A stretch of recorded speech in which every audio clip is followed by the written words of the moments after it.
This is the part of the show where we sit down and we talk with some of the people who are really making a difference out there in the world of disc golf. And we're very lucky this week to have with us Barry Schultz. Barry, thanks for being here. Thank you, Ryan. Now, Barry has the distinction among many others of being one of the first 2 Americans to ever win a medal in disc golf. Barry, you were chosen along with Juliana Bauer to represent the United States at the World Games in Akita, Japan last year in 2001.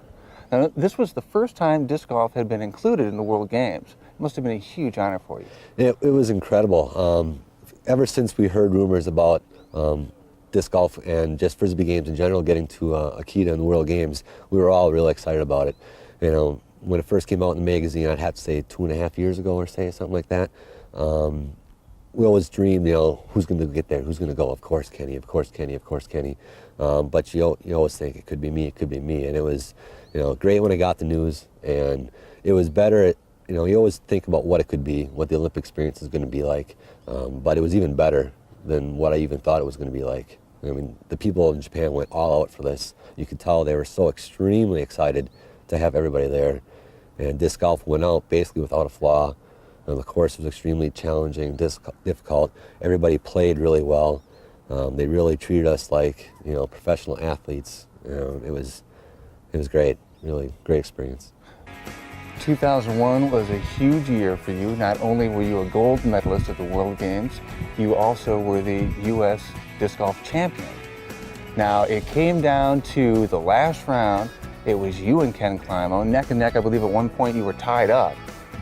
Tell me about going through the home stretch, those last holes. Well, I played so well earlier in the week. I had a couple strokes on them, and the course is so brutal that, you know, you lapse for 1 shot or 2 shots, and you never know, you know, a 6 or a 7 or an 8. At any time, you know, anything can happen.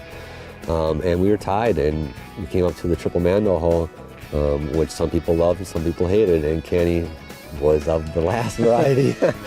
And I think he just kind of talked himself into not performing on that shot, and he missed it, and that was basically it. I had 3 strokes after that hole, and, you know, we both played great down the stretch, so it was pretty exciting. You have played time and time again against Ken Climo.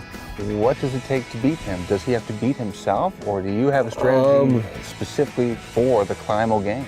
I don't really change my game, my attitude, depending on who's there for a tournament or not. You just got to play your best, and I think that the disc golfers around Kenny have gotten better, and they're playing at their best more often. That Kenny can't win with his B or C or D game like he used to, you know. So I think he realizes that everybody else is getting better. He doesn't have the time to spend that he used to. You know, 10 years is a long time to be, you know, top of the sport. He spends more time with Keegan. You know, he does other things now. So, you know, he's not quite where he was probably 5 years ago. But as we know, every week there's a new winner on the Super Tour. And what does that mean? That means there's more and more people out there playing. And it's just a matter of getting the time to play for all these guys that are coming up now.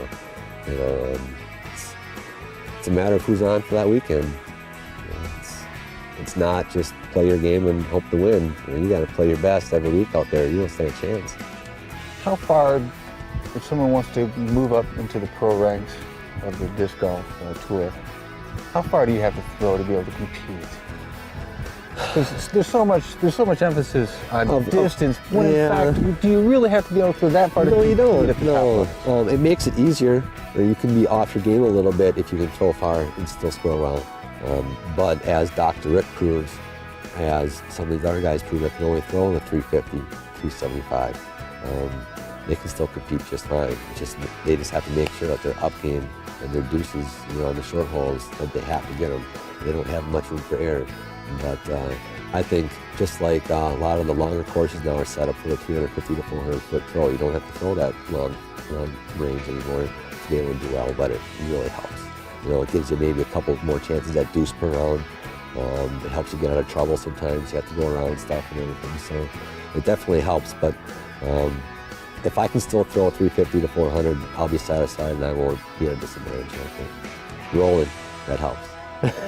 Rolling is a whole different game. Rolling is a whole other game. Well, so. I know before we wrap it up that our viewers are going to want to see how the U.S. disc golf champion holds his disc when he's driving. Can you show us? Oh, sure, no problem.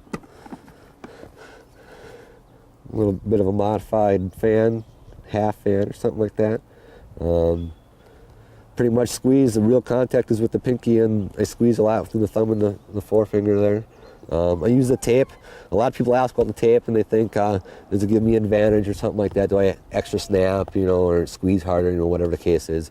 I just found when I was playing so much as a kid, you know, riding my bike down to the course and playing 10 rounds a day, that I would get blisters and calluses and stuff on my hands from playing.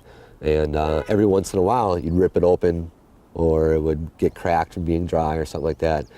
And you're screwed for a couple days worth, or even 2 or 3 weeks worth of playing. You know, you'd be in pain the whole time. So I put the tape on my finger. I don't get the calluser anymore, so I never, you know, have any blood or anything happen there. And I've never really had problems with my hands opening up or anything. So I feel naked now with it. If I'm just goofing around with somebody, you know, I decide to start playing some catch or something, I don't have it on there. It feels weird, but it's something I can deal with. You know. Now your grip. Would you recommend that for a newer player? Definitely. A lot of new players start out and they're pretty loose and they're pretty open, where that's, you know, some pros do that as well. It's difficult to be accurate that way. So you want to make sure you get that finger underneath, index finger underneath. It really helps you get more snap. The further you want to throw, of course, you want to try and grip it a little bit firmer. You don't want to really overly squeeze it, but if you're trying to throw further, get that snap on the disc. Got to have something tight.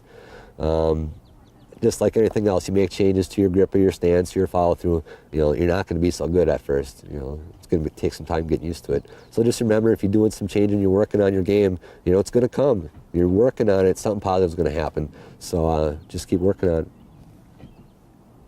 He's U.S. Disc Golf champion Barry Schultz. Barry, thanks for spending some time with us, and problem. good luck this weekend. Thanks.